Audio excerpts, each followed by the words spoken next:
Всем привет, это проект Hello everybody, this is Project Alpha. My name is Nikolai Feldman. You're watching War Diary with Alexey Arestovich. We're live today. Hello Alexey. Hi Nikolai. So how about we start with Iran and Israel? Trump said it's war because Iran launched, according to different estimations, from half a thousand to 190 missiles towards Israel, a pretty big strike. Some missiles reached through the air defenses. Air defenses shot down a lot, but there were some recorded hits. So how do you estimate that situation? Did anything change? You know, Nikolai, the issue of modern humanity is that a lot of people live in Telegram channels.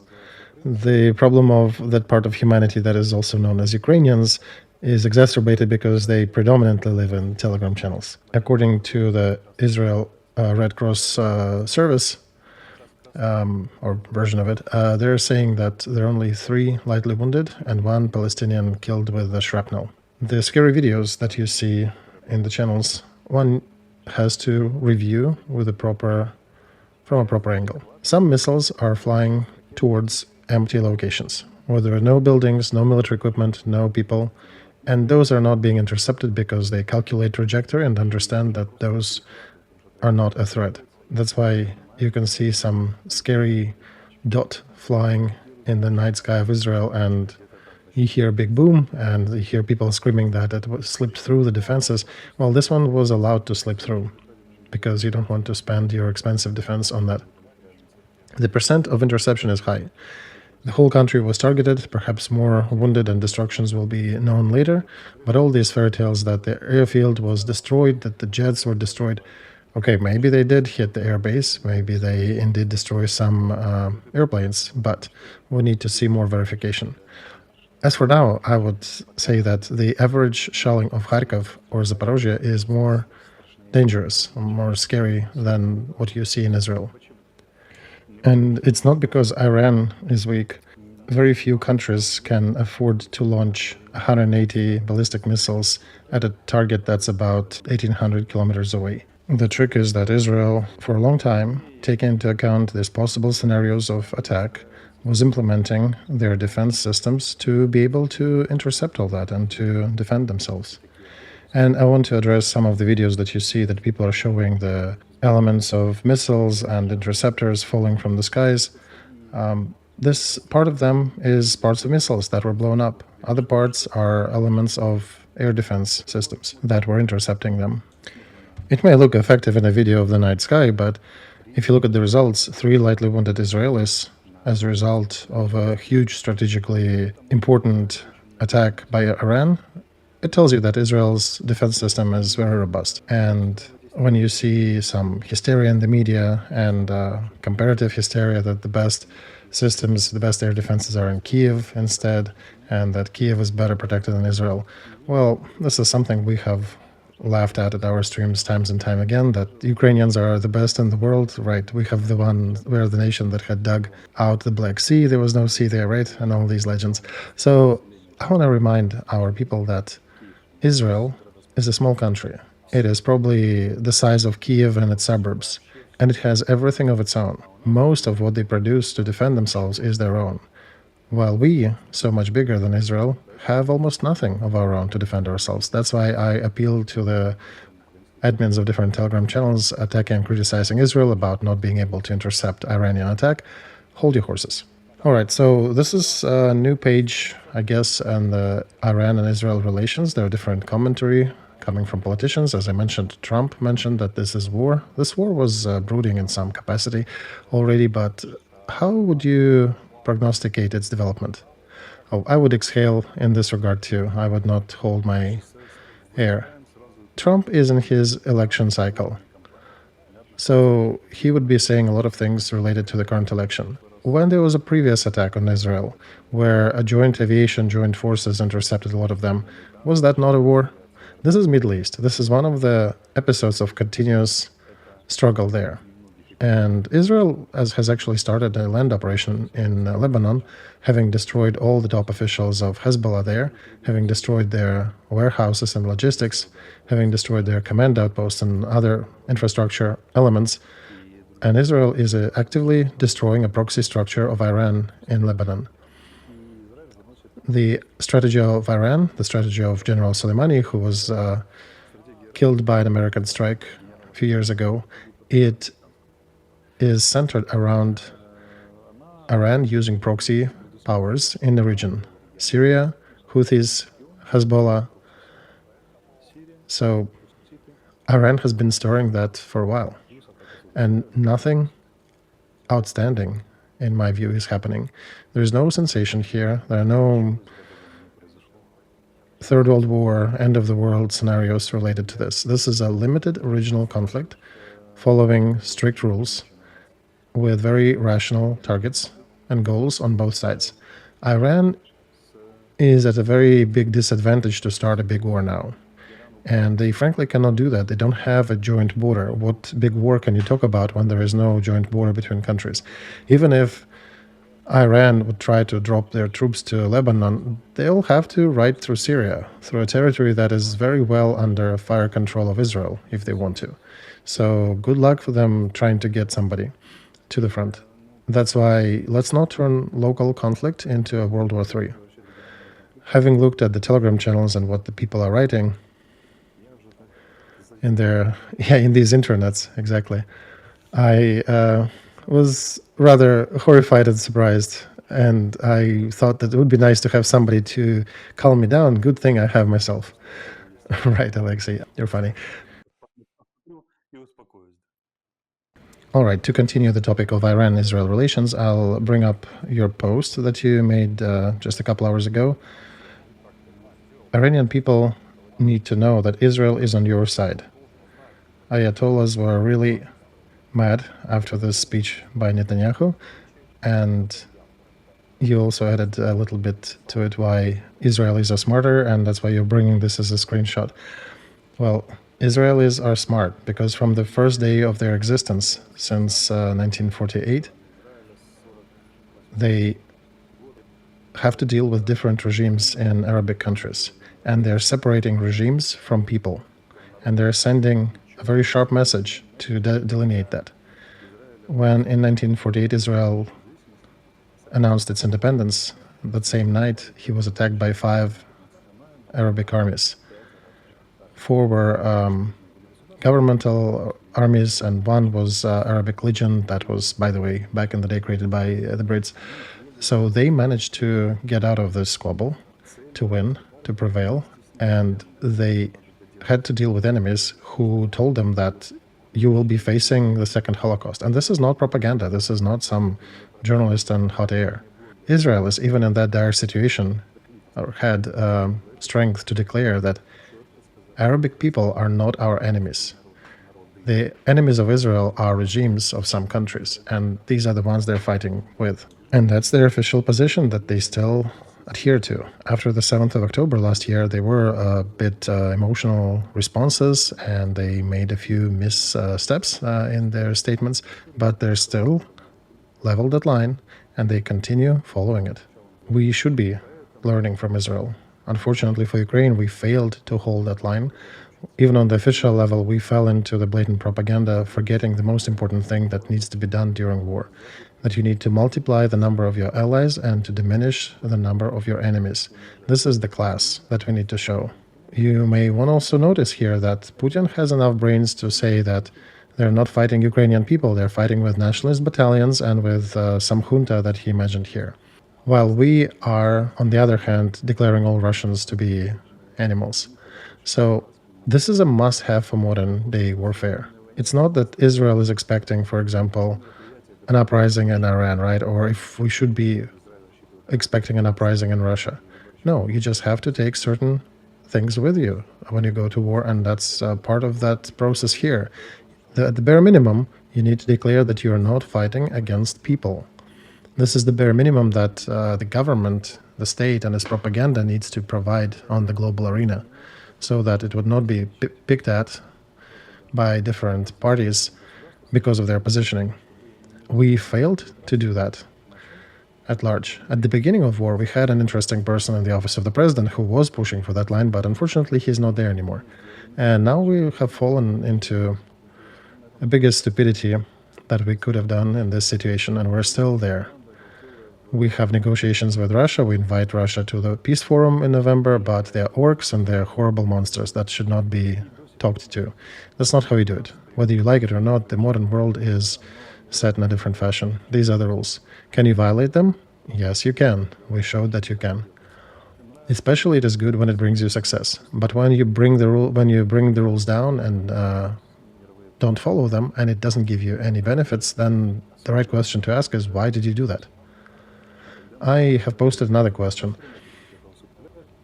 In Ukraine, in commentary and in the media, you see that people are dividing into two big camps, and very often it's in the head of the same person.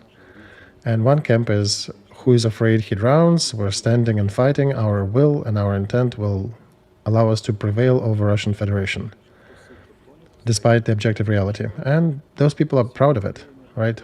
As long as you're running away and being afraid, we're still here fighting. You guys are talking some stupid peace talk with these orcs while we're defeating them on the front. And the other group, the other camp is saying, guys, it's not about that. The real situation is much worse. We are about to be facing a much more difficult situation on the front, and what you guys are talking about is just no root in reality.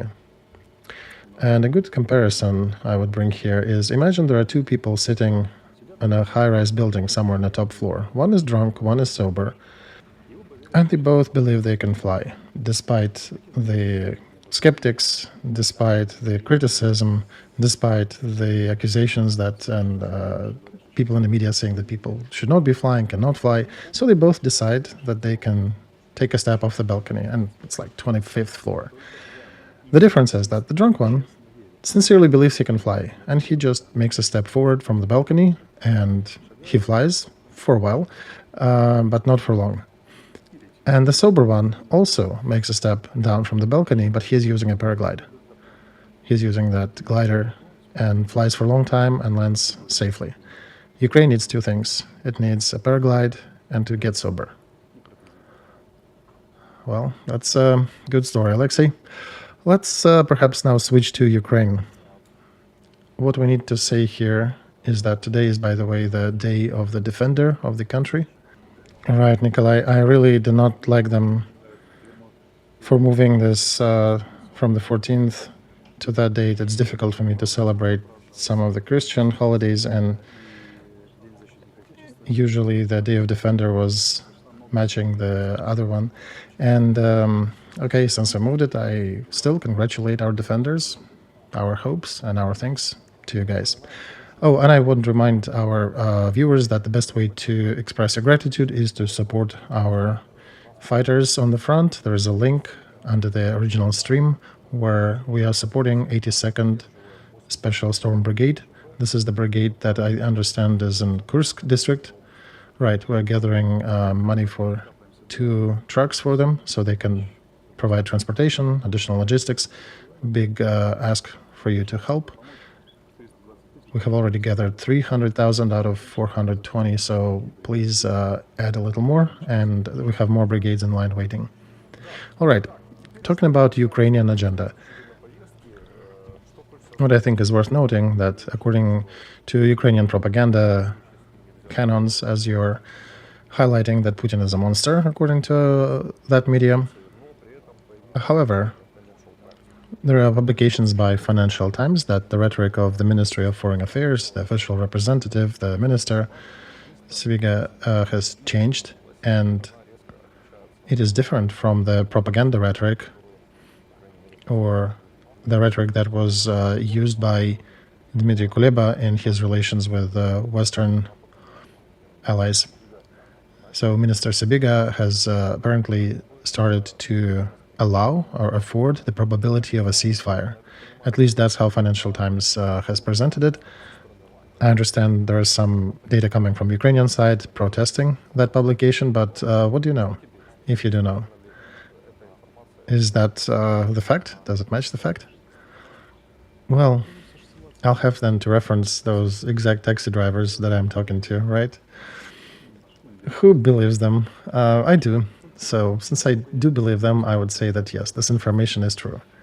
And it's not only Sibiga, but it's also the whole high-level military political leadership of Ukraine. This is outlining the change in their rhetoric. And you don't even need to rely on the inner sources here. You can just hear that the president of Ukraine announces that Russia will be invited to the peace forum in November and will be discussing these matters. And when you're making these steps, automatically there is a question on what conditions. What conditions will be needed to a ceasefire? Tell me, while nobody is listening to us, and you can be real honest, maybe write in the commentary, and just say there, I believe that when we tell Putin, Vladimir, you're a big scoundrel and an aggressor, but we're telling you to gather your 700,000 troops and leave Ukrainian territory. And Putin then would scratch his head and say, well, why didn't you tell me that I'm a pig and aggressor? I would have packed my bags and gone. For these 2 years, all this stuff on the front was happening only because you never addressed me, right? And peace formula, we just need to listen to it and follow what you guys tell us. And not a single soldier is going to be left behind, where we have probably left about 600,000 dead already. So that's exactly, if you believe that that's how it's going to happen, then you're living in a whole other world. And if you believe that there'll be no occupied territories, that we'll believe everything back to the borders of 91, unfortunately, some of the citizens do believe that in Ukraine. They highlighted an interesting number there. They said that 55% of Ukrainian correspondents answered that there are no compromises. No compromises on negotiations. These are the people without the paraglide. They are already feeling, looking at Ugledar and the other townships, I think they already feel how they're about to fly. They already got one foot off the balcony, and they already imagine how beautifully they will be flying without paraglide. Not for long. Reality is such that nobody in their sane mind will acknowledge that territories occupied by Russia are now Russian territories. Nobody. But the fact that physically they will be occupied, President of Czech Republic is telling us that. Other allies are telling us that. Czech president is an ex-military. He was commanding military forces of NATO, and he is the leader of the country that is manufacturing a huge part of NATO ammo, munitions, and shells and bullets and all that. And he's telling us verbatim, be ready that part of your territory will remain occupied. He's probably a Moscow agent, right? That's the only version that's viable. And without getting off the sofa, right? That's the mastery. I'm in America, you're in Ukraine. Without getting off the sofas, we just caught the Moscow spy. This is the Czech president who is telling us, damn scoundrel, that part of the territories will be occupied by Moscow, and we need to prepare for that. He's definitely pushing and propagating Moscow narratives. I don't see any other reason for him to say that. What a lowlife, right? So imagine for a second that they stayed, they kept the territories, and they want us to acknowledge that they are actually there, that these are their territories according to the constitution, how they rewrote it in Russia. We do not acknowledge that. But whether we'll be facing a Korean version, a German version with two Germanys after the Second World War, doesn't matter. Physically, part of our territories will remain occupied for a long time, or at least near time frame, if not forever.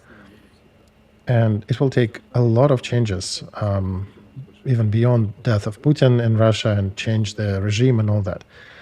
Again, in Germany, they thought it'll be forever too. So, of course, probably after 5 or 10 years, maybe 15, 20 years, we will have new opportunities, but that's remote future. What next? This is the necessary question that we need to discuss, and not about what will stay, how it will stay. This is also an important question, but it's secondary. So when Ministry of Foreign Affairs coming out and saying that Financial Times is lying, and our position is still we're not giving a single inch of our land to the occupants, and we cannot have a different position. This is following our constitution, our international agreements. We cannot acknowledge that. Well, the thing is, Minister of Foreign Affairs is talking the euro. right? That's why they are saying that they will never acknowledge that this territory is not Ukrainian, because it remains Ukrainian territory under occupation. But in the reality, people are dealing with de facto. De facto, they are occupied, and we'll need to find our path forward in these conditions. And talking through different scenarios is a good sign of professionalism. So,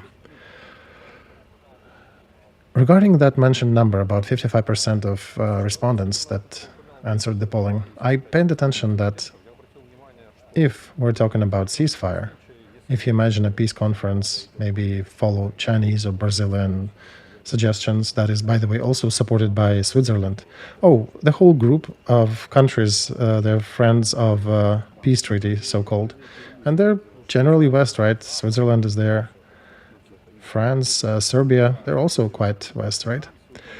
So in this concept then, what I want to say, if we're talking about ceasefire, and there'll be a big peace initiative that will be held, and at the end of it we'll announce that there'll be a major ceasefire, end of hot hostilities on the front. This will not require any actions between Russia and Ukraine to sit down and directly negotiate. Ceasefire is a ceasefire. It's not peace. It's not even truce. It's just a ceasefire. In this concept, this is the lowest reputational loss for Kiev in regards to internal politics in Ukraine.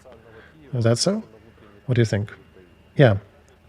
And the stage would be likely like this: a ceasefire, and then likely attempts to find the contours of some agreement with new power in Ukraine after elections.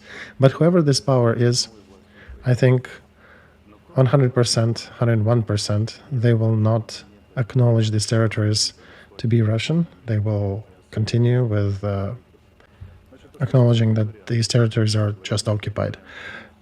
So there's only one option on the table, that Russia will continue counting these territories as de jure Russian, because they added them to their constitution and whatever legalities by Putin's decree and the Federal Council. So, and we will continue considering these territories to be under occupation. There are a lot of places in the world like that. Cyprus, Gibraltar. There are 33 territories inside NATO countries that are such. Some of them are water borders. Around Iceland, Turkey and Greece have conflict, and a lot of conflicts like that. This is a norm in politics. This is sad, but this is a norm. But how we will put that on paper, whether there'll be some intermediary peace agreement, and it could have been called something like about initiatives to provide demarcation line between two parties, or we can agree about withdrawing troops mutually for a certain distance, providing certain transportation for civilians, etc. That remains to be seen. We don't know yet. So if we take this framework of just a ceasefire, without any contracts, any negotiations, do you think it's realistic to achieve that result on this summit, on this peace summit? Do you think this is already a good platform for such a decision? Well, everything is gravitating towards that. Of course, in life, there could be different things. Some black swan event may happen on purpose or not, but everybody wants that. From our friends and allies, United States, EU, to friends of peace agreement, Brazil, China, and the like. And Russia also wants a ceasefire. So unless something else happens and some management takeover according to some emotional outbursts, like it happened after Bucha or on the 7th of October in Israel, the historians will probably study that later. After the country receives and society receives a super emotional trauma, the society is often pushed towards more difficult scenario, more dire scenario. So let's hope this will not happen. I don't think we'll achieve a fundamental agreement. Russia will continue to press the world into that, perhaps to limit the numbers of Ukrainian military, to affect Ukrainian perspectives to join NATO and EU, and this will depend upon the quality of our diplomacy and etc. I don't think we will agree to that ever on this stage, and the best I think that can happen is ceasefire and maybe some measures around the demarcation line, around the front line. It's difficult to prognosticate, but Russia has given a few hints that they're seeing Istanbul agreements as the basis for future negotiations, and it's understandable. However you rotate this card, this situation, you'll come to the same logic, similar logic that we had there, where we were discussing from the end of February, from March to about middle of May, back in 22. Our task is to prevent them from binding us to some horrible conditions. I think we will be successful in this. And global task for the world is to stop this war. And of course, there'll be some martial law, some special operation elements on both sides, but there will be some border. There'll be border guards probably walking along the borderline, and there'll be fortification installations around this border. There'll probably be landmines and maybe even separate incidents here and there, but overall the hot war will likely be stopped, and there will not be aerial attacks, mutual area attacks on both sides on cities of Ukraine and Russia. So, like Northern and Southern Korea are in a state of war for over 70 years already, and they're developing and living.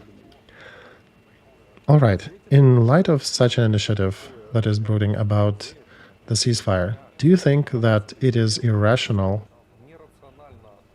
of us was to refuse from the ceasefire proposal by France back then in summer?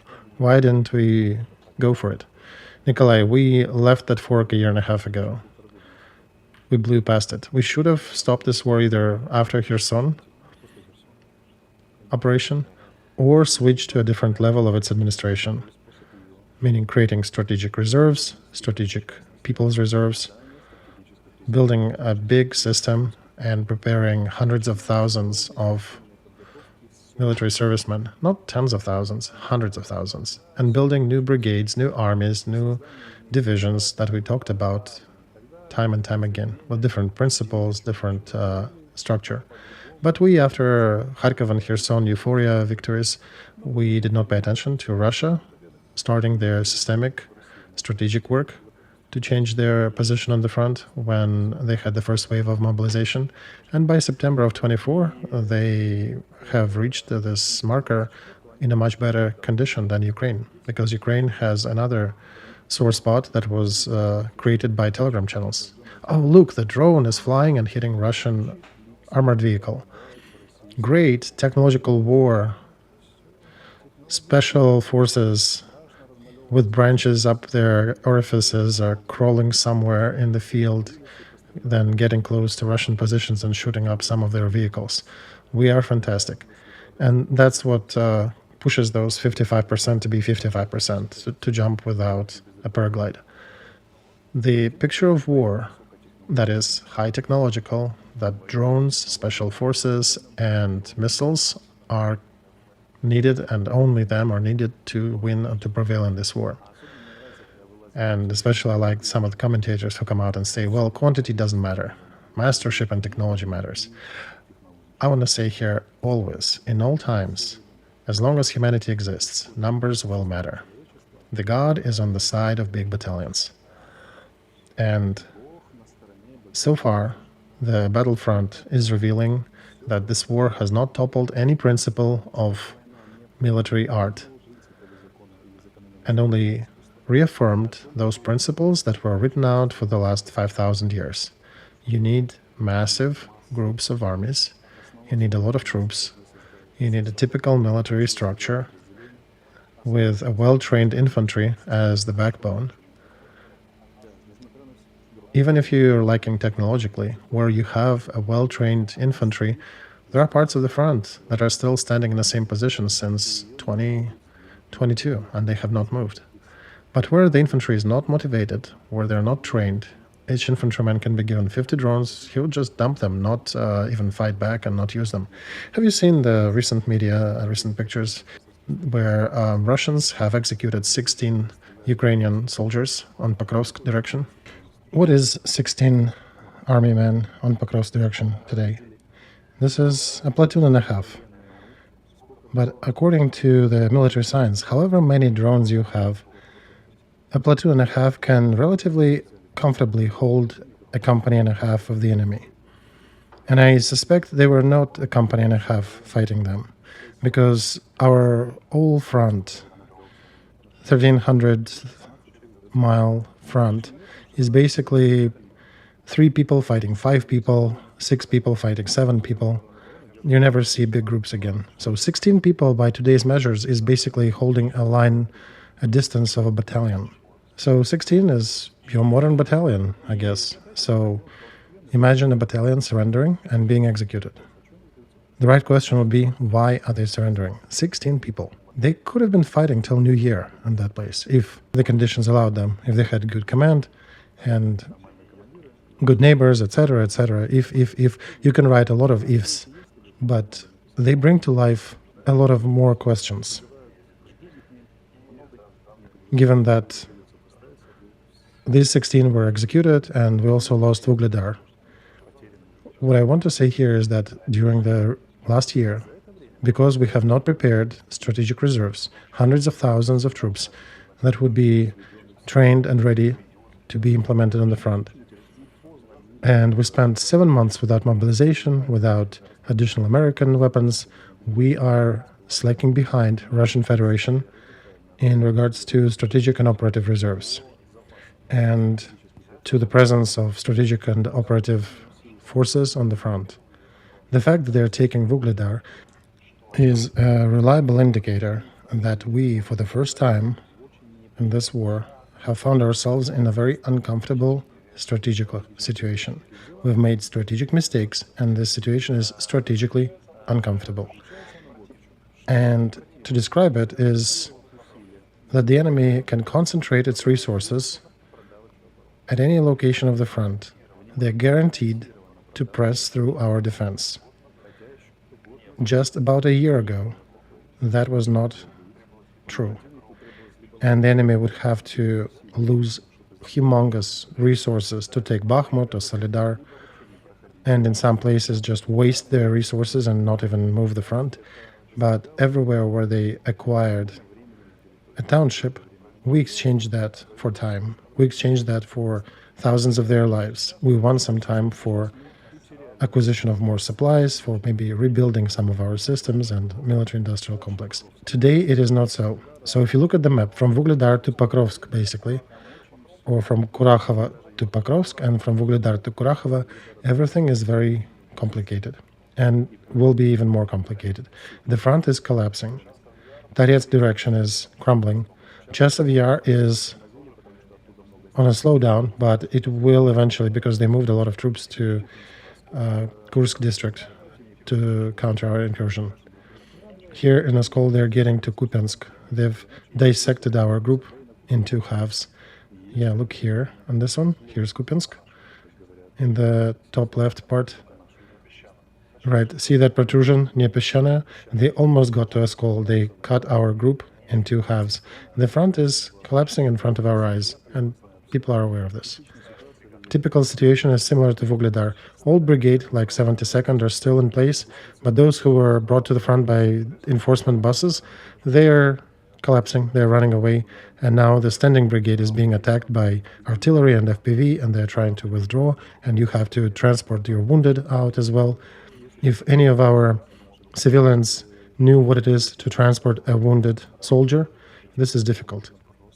A wounded person, if you bring him, if you carry him, you feel like you're carrying 2. And if you have mortar fire, artillery fire, FPVs attacking you, this is a very difficult situation. We should have been withdrawing Ugledar, the 72nd Brigade, about a week ago.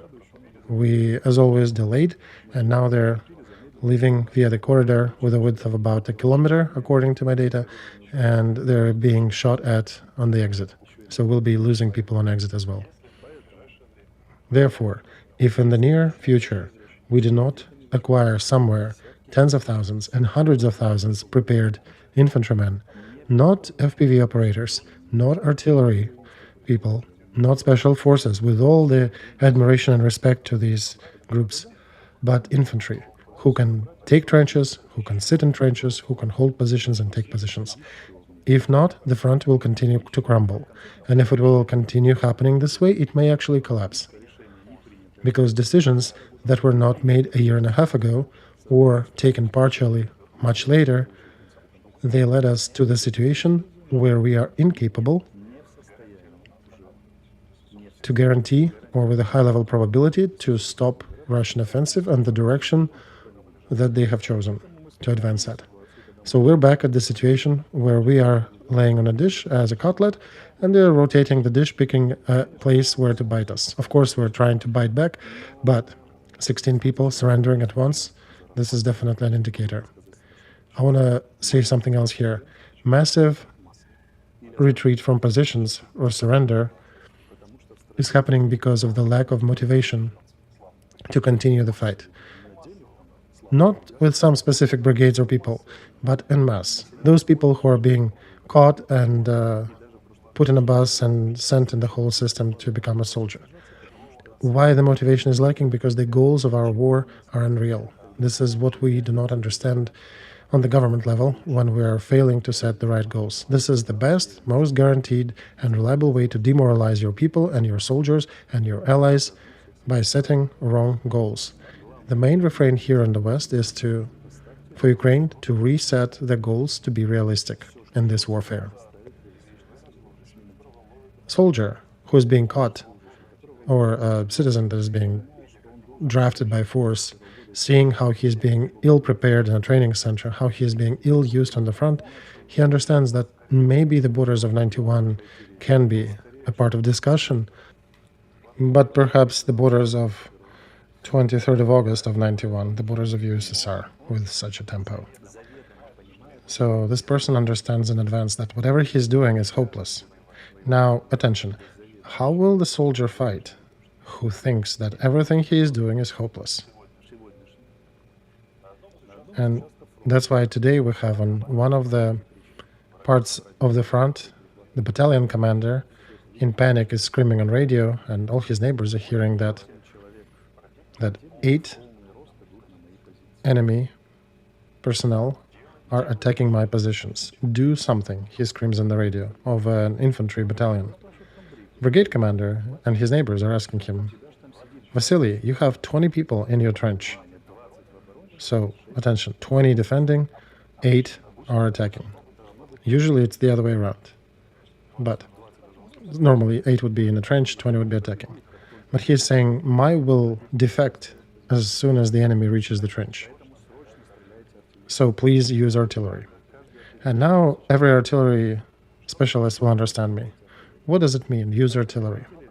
For artillery, it means to leave their cover, get to the battle position, in conditions of a total drone control over the field. So Russia has, same as Ukraine, intel drones up in the air that immediately would draw attention of the enemy artillery on them. And also they'll be targeted with more FPV drones on the way in and out. They have to shoot, they have to use their guns, which all have a certain limit of use, and after that they have to be replaced. So artillery specialists do hate these propositions. And our infantry en masse are running into these situations of screaming on the radio saying, please help us, the enemy is approaching us to the gunfight distance. And then we overuse our artillery, we don't have enough shells, the whole front starts to collapse because we're running out of certain resources. And the army, it was always and always is a symphony. No FPVs, no artillery can solve the task if at the very beginning there is no infantry fighter who is either defending a trench or attacking a trench. Then you can build your architecture on top of that. Without that element, you can't. Therefore, people who are running our army now, for about a year already, they have killed those mobilized people morally, first of all. The wave of mobilization that we recently observed is already mostly dispersed. Some of them surrender, some of them refuse to fight. Of course, there are elements of those who came to the right brigades and who are getting trained. When they see that the neighbors are not retreating, they get some experience and they start fighting well. But if it's a new detachment that is fully staffed with mobilized, they run away after the first artillery attack, or maybe first 2 or 3 hits by drone on their trench. And God forbid the actual gunfight erupt in their vicinity. Because they were poorly motivated as citizens, they were poorly prepared, and they're being poorly used. This is a catastrophe. I was talking about that a year ago. Because in the intel services, there is a saying, everything that will be already is. And looking at those micro indicators, you can predict the future situation, how it will develop. You can look at our streams from October of last year. We've been talking about that, honestly warning. And today we're here. Now I'm honestly warning again that it will be even worse if we do not make decisions. There is not going to be an exit from this funnel. If I'm to be appointed the commander-in-chief of our troops and I get the best generals, we immediately would take certain measures that would probably allow us to change the situation and maybe get some tactical advantages. But in the long run, you still need systemic actions, for which you need months, billions, and full change of procedures, from bureaucratic, administrative, logistics. We've got to change the norms, the codes, etc., to fix the situation. We have lost all that when a year and a half ago we failed to make the appropriate decisions, and then we started making about a year ago wrong decisions, catastrophically wrong decisions. And there is no exit from this funnel.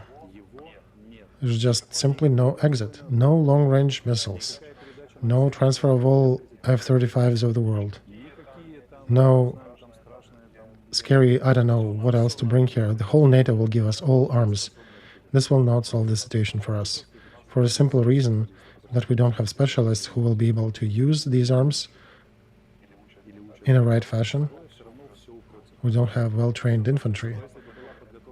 If we had a well-trained infantry, if it was to be prepared, to be initiated the process about a year ago, how to train, how to use them right, then even without NATO missiles, artillery and all the rest, we would still be holding the front rather well. And all that other electronic junk that's supposed to work for us will be working for us on top of it. But we missed the main element, that infantry is the key to all that. And we lost our infantry. And that cannot be compensated quickly. There are only 2 exits from this funnel, and there are 2 good news about it. First is that Russian Federation is roughly in the same position. They ran out of resources. They're at the bottom. They're scraping the bottom because they're using forces in such a fashion that they're still losing a lot of people. They're suffering colossal losses on the front. And by November, they will run out of strategic reserves. Not that they will stop fighting, but strategic reserve is tens of thousands of fighters whom you can direct to different locations on the front. Moreover, they're running out of operative reserves, and they know it. They have issues with adding new military equipment. Today, Deutsche Welle published that 90,000 vacant positions are open in the military-industrial complex in Russia. The salaries are, on average, higher 5 to 7 times than comparable production positions. And this is not even to advance their production. This is just to maintain the current output. So they're also in a very difficult position, and their task is to achieve the maximum of their results by the Peace Summit. And this is one of the reasons why the Peace Summit will likely be pushed further out. There'll be a certain diplomatic fight around it to make sure that they have enough time to take all goals, and they'll burn all their reserves, taking them before the summit. And after that, they have 2 exits, 2 options. First is total mobilization, very unpopular in Russia, that they do not want to go for, because mobilization administratively was prepared back in May of 22, but they refused to conduct it because it was utterly unpopular. And back then, they already needed it. According to laws of war, they already needed it. And second is a ceasefire. When I'm being asked why Russia would look for a ceasefire, because of that, because they're also running low on equipment and people. So that scary 400-year-old fight with eternal enemy, or the Third World War, as everybody is telling us, turned out to be a local conflict for several districts. And this is all that both sides, Russia and Ukraine, are capable to fight for. And by the way, Ukraine, according to the Western data, has received over $400 billion of aid, out of which 120 is pure military aid. But I think Russia spent even more than that, and with that money, you can conduct a conflict for district interests. And the front line moved in 23 for 15 centimeters, actually 13, so that's roughly about 7 inches. This year it will move by 18 centimeters. On average, it will be about 9 or 10 inches, actually closer to 8. And all because that after Soviet Union, military machines were reformed, and Russian machine was not capable to provide resources, mobilization, technical, administrative, and Ukrainian army was completely resurrected from the graves. And zombies usually do not fight well, and their temperature is lower than average. And that's it. Both sides have fought enough, I think, for 2.5 years. I think we're at the point where this war can be stopped. Because if you conduct another wave of mobilization, today we heard Kostenko as the Secretary of National Security and the Minister of Defense. He is also the Colonel of Special Ministry of Security, and he is saying that mobilization is at the dead end right now. And my answer to him is simple. We shouldn't have been morally killing our draftees. There was a number recently published, 120,000 of refusers. Do you think all of them are cowards? No, of course not.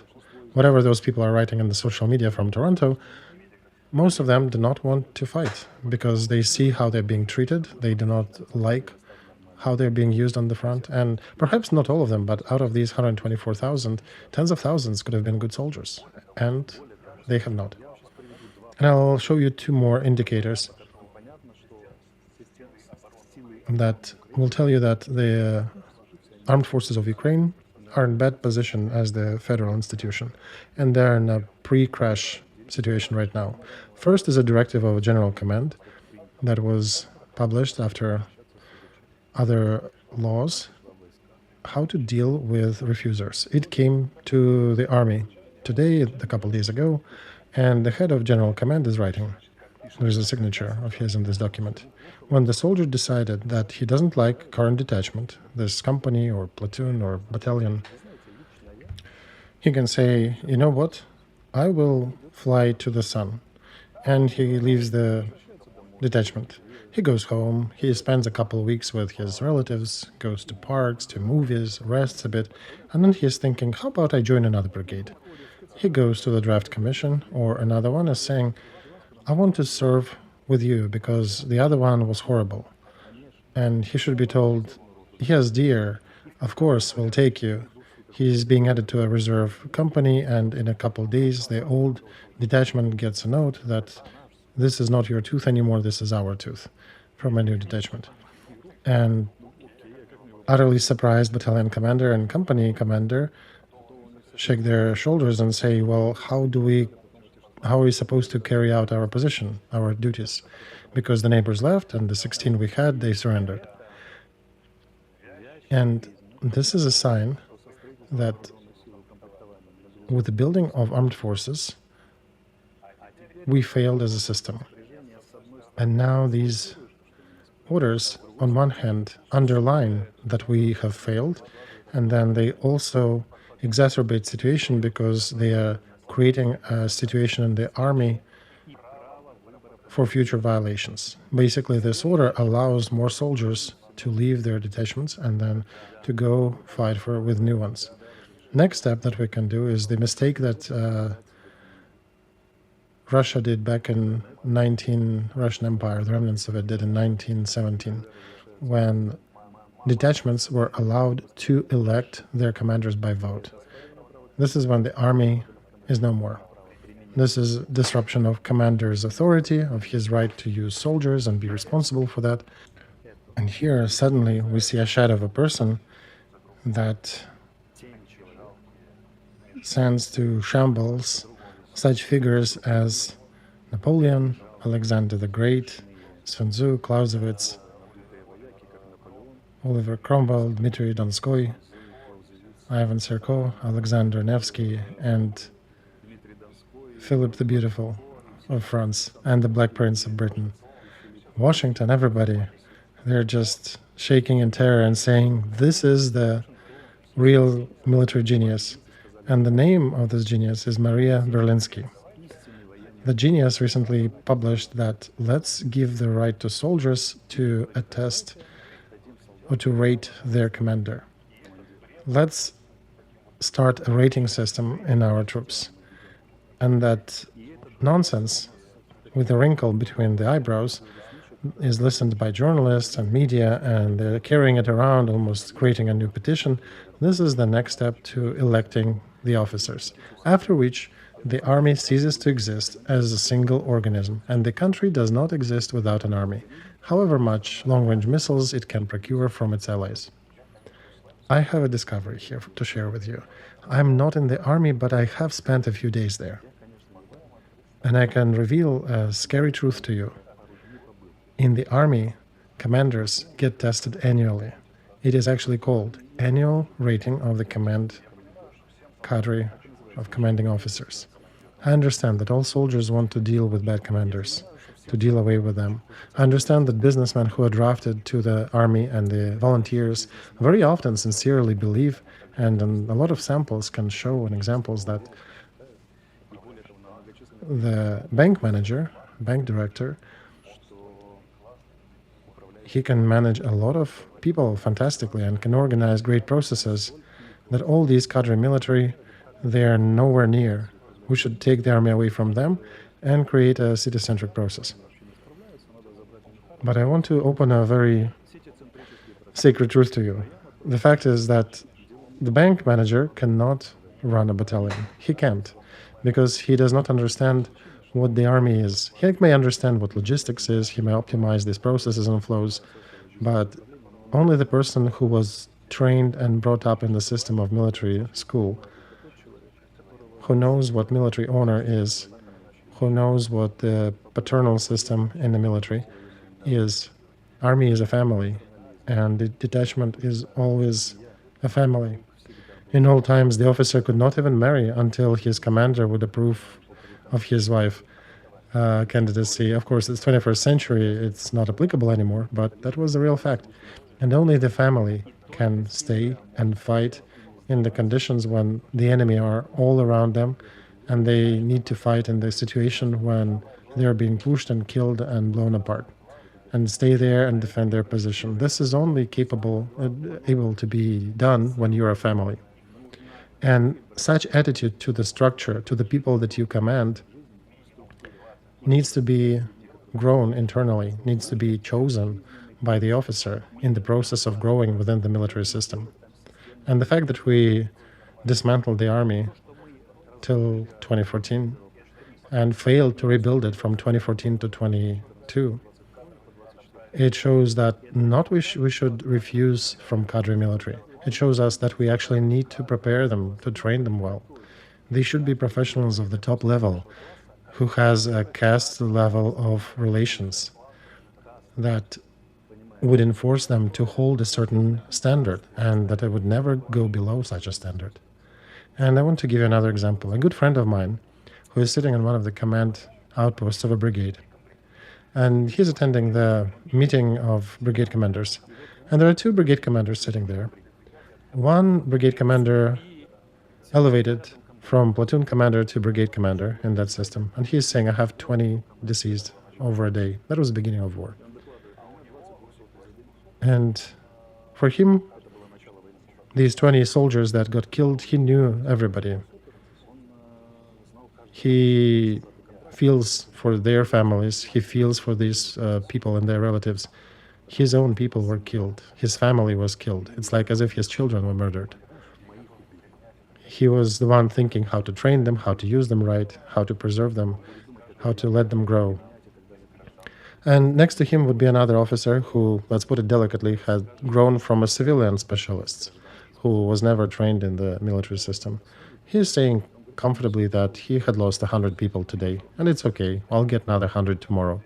And now all the bank managers will be of course, upset, and they'll say that it's just one example, that we also take care of our people, and Arestovich is fantasizing here or exacerbating.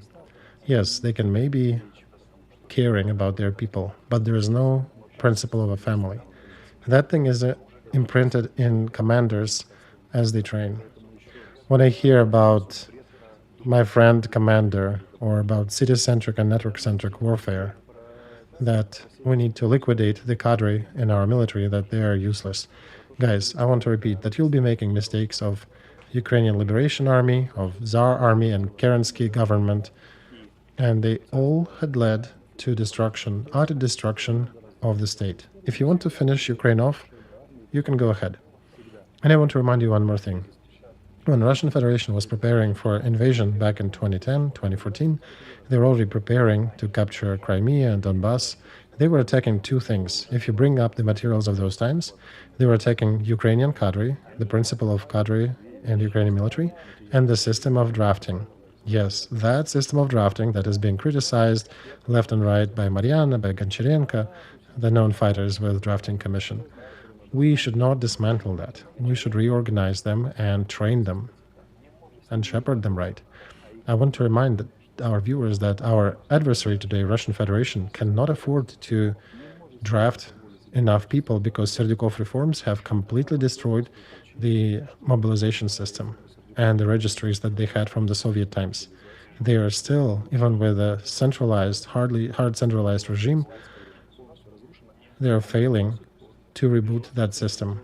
We have almost destroyed it. From 14th to 22, we have somewhat rebuilt it because the army was fighting. We had 6 waves of mobilization. Today, we're getting another offer to destroy it.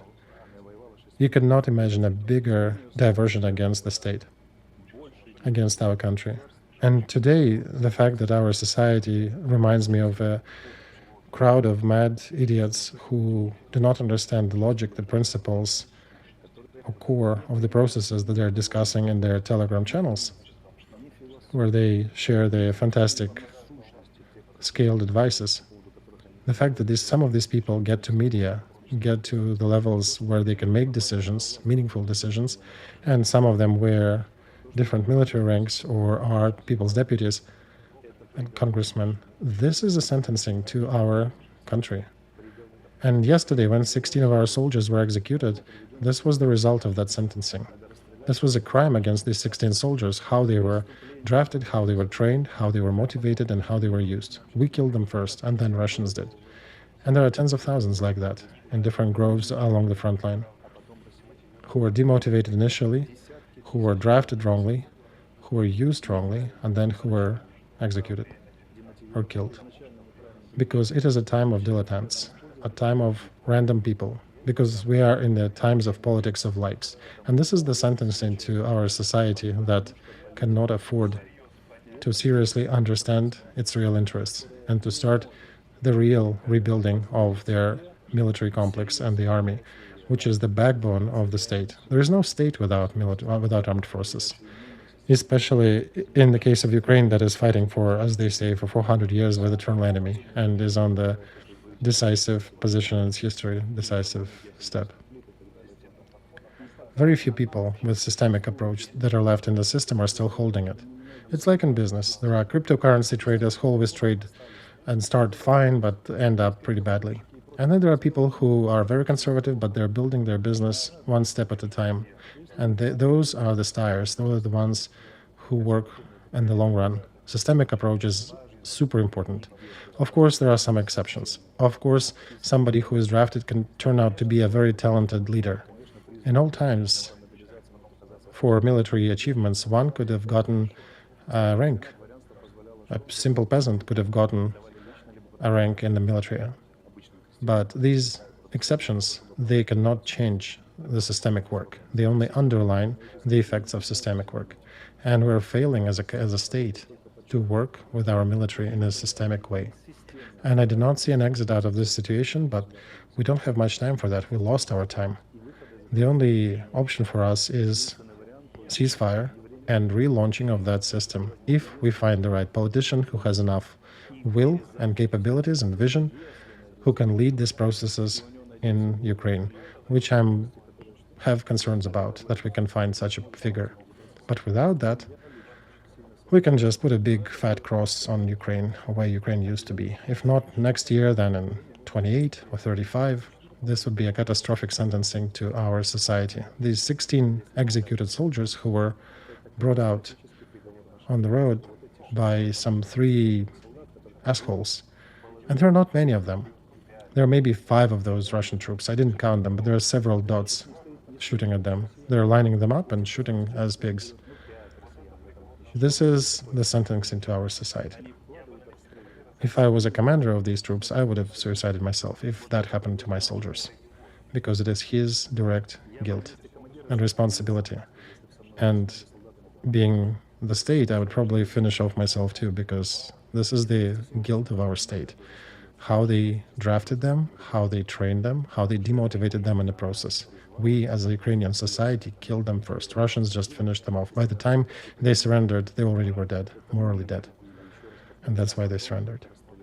And that's it. In the normal defensive warfare, if we trust the propaganda, how we're fighting for our women, houses, and land, soldiers do not surrender, or they do it on much rarer occasions, 16 at a time. If they wanted to, if they're not demotivated, they would probably have torn those adversaries apart, or at least have died fighting instead of surrendering and being executed. Who had done with that? Them? Who had done that with them? Us, as a society. Too many likes of, FPV attacks, destroying Russian armored vehicles were so fantastic, right? Sorry, it is a heavy stream. End of the first hour.